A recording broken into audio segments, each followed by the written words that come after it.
राष्ट्रीय बौद्ध महासभा के तत्वावधान में अंतर्राष्ट्रीय श्रमिक दिवस मनाया गया। श्रमिक और श्रवण विषय पर एक संगोष्ठी का आयोजन किया।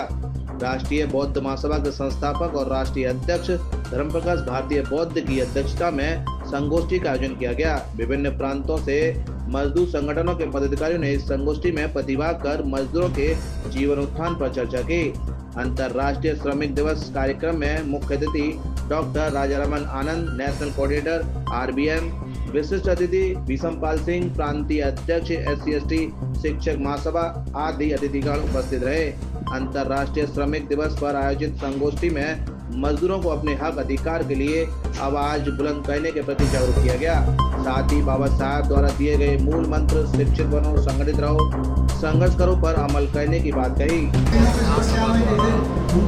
आज अंतर्राष्ट्रीय श्रमिक दिवस मनाया जा रहा है और इस श्रमिक दिवस का जो विषय रखा गया है, विषय है श्रमिक दिवस एवं श्रमण संस्कृति। तो इन दोनों का मिलाव क्या है? तो आज से 2500 वर्ष पहले गौतम बुद्ध ने जो आंदोलन चलाया था पूरी दुनिया में, तो वो जो उपेक्षित लोग थे, मजदूर लोग थे, श्रमिक लोग थे, जिनको मान सम्मान नहीं मिल रहा था, जिनको अधिकार नहीं मिलते थे, उनके लिए ही उनका वो आंदोलन था।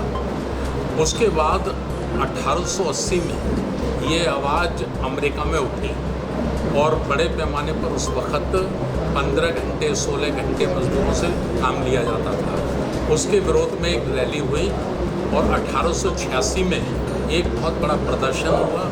उस प्रदर्शन में अनेक मजदूर मारे गए। उसके बाद ये विश्व लेवल पर इस क्रांति ने रूप ले लिया और फिर मजदूरों के काम के घंटे दुनिया में 8 किए गए। लेकिन भारत में ये लागू नहीं हुआ।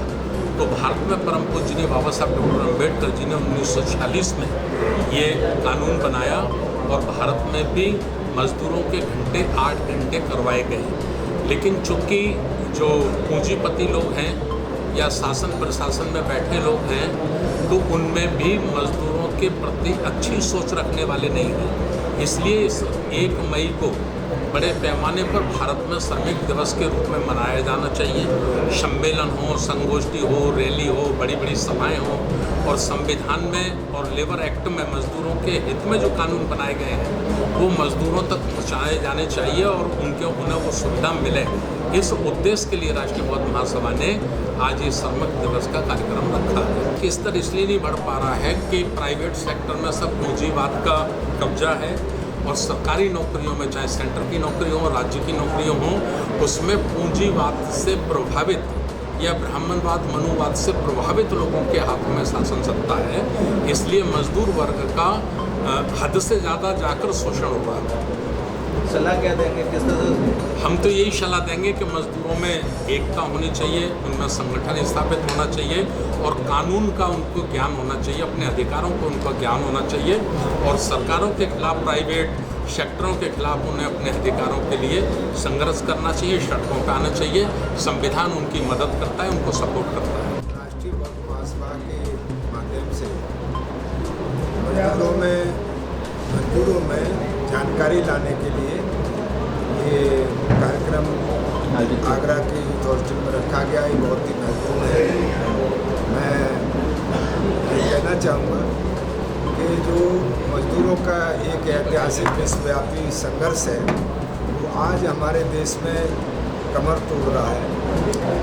एक तरह से बेजान हो गया है, जबकि संविधान में उनके लिए तमाम मौलिक अधिकारों के रूप में उसकी व्यवस्था है। इससे पहले हमारे जो राष्ट्रपिता ज्योतिबा फुले से लेकर के बाबा साहब डॉक्टर अम्बेडकर और इवन अभी मानवर काशीराम जी का जो सामाजिक परिवर्तन का आंदोलन हुआ, सब जगह मजदूरों की इस बात को प्रमुखता से रखा गया। लेकिन मजदूरों के बीच में चूँकि जागृति कम है और उनमें इसके प्रति कुछ करने का जो जज्बा होना चाहिए वो आज दिखाई नहीं दे रहा है। तो हम लोग राष्ट्रीय बौद्ध महासभा की तरफ से ये मैसेज देना चाहते हैं कि ये जो श्रमिक हैं, श्रमिक का और श्रमण संस्कृति का बहुत ही आपस में एक दूसरे के अनुपूरक है। इनकी आपस में बहुत घनिष्ठ प्रासंगिकता है। या ये कहा जाए कि श्रमण संस्कृति ही श्रमिकों की संस्कृति है। श्रमण और श्रम एक ही बात है। तो इसलिए राष्ट्रीय बौद्ध महासभा का बहुत ही प्रमुख दायित्व बनता है कि वो श्रमिकों के साथ खड़ा हो। सबसे बड़ी बात यह है कि जिनके लिए हम ये कार्यक्रम कर रहे हैं उन्हीं को ज्ञात नहीं है कि ये कार्यक्रम किसके लिए हो रहा है। वास्तव में राष्ट्रीय बौद्ध महासभा ने एक अच्छी पहल की है कि जिसको पूरी भारत में कोई नहीं मनाता है मजदूर दिवस, उसकी शुरुआत और पहल की है। इसके लिए राष्ट्रीय बौद्ध महासभा को धन्यवाद, साधुवाद।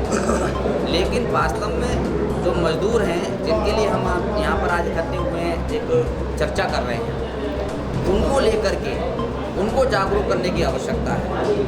बाबा साहब ने जो पहला मंत्र दिया शिक्षित बनो, अगर वो पहले एजुकेट हो जाते हैं तो अपने अधिकार के लिए सचेत हो जाते हैं। तो पहले तो उनको एजुकेटेड करने की आवश्यकता है। जब व्यक्ति एजुकेटेड हो जाता है तो वो अपने अधिकारों को जानना पहचानना समझ लगता है, फिर उसके लिए मांग भी करता है। तो बाबा साहब ने इसीलिए 3 मूल मंत्र दिए, शिक्षित बनो, संगठित रहो, संघर्ष करो।